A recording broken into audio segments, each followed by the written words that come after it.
la temperatura de les cèl·lules del monstre ho augmenta d'una manera alarmant. Per aquest camí els vapors faran l'aire irrespirable. Ei, Vegeta, oi que no et menjaràs això? Cacarot, m'estava deixant això pel final.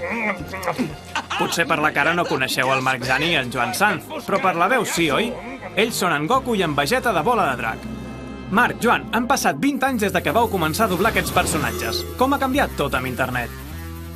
Realment, el tema d'internet ha sigut un boom tan fort, i en el nostre cas ho hem viscut tant, que no es pot explicar el Bola de Drac d'abans o després d'internet. Jo d'alguna manera diria que ha passat la sèrie una mica de la web 1 a la 2.0 una mica. Clar, abans era a tal hora fan Bola de Drac, tots atents, i ara és un material que va amunt i avall, que té interrelació amb la gent, i s'hi barregen els capítols d'un amb els videojocs dels altres. Tot això ha fet que generacions que no havien vist el Bola de Drac, de sobte, van descobrir no a través de la televisió ara, sinó a través d'internet i a través de les xarxes, no?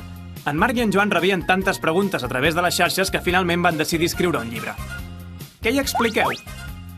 Les anècdotes que hem tingut, que hem viscut del Bola de Drac Z, del Bola de Drac GT i del Bola de Drac Kai, i a la vegada també, perquè per entendre moltes de les anècdotes o de les respostes, hem d'explicar com funciona el doblatge.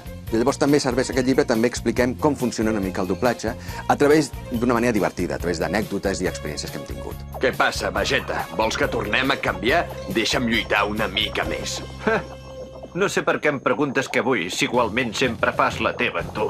Per cert, a Facebook hi ha un grup que es diu Els insults d'en Vegeta han enriquit el nostre català i té 30.000 membres. En aquell moment hi havia una correcció per parlar un català molt correcte, estandarditzat, el català oriental, que en deien. Llavors, tenien molta cura que a l'hora d'insultar els personatges ho fessin amb una certa correcció, no?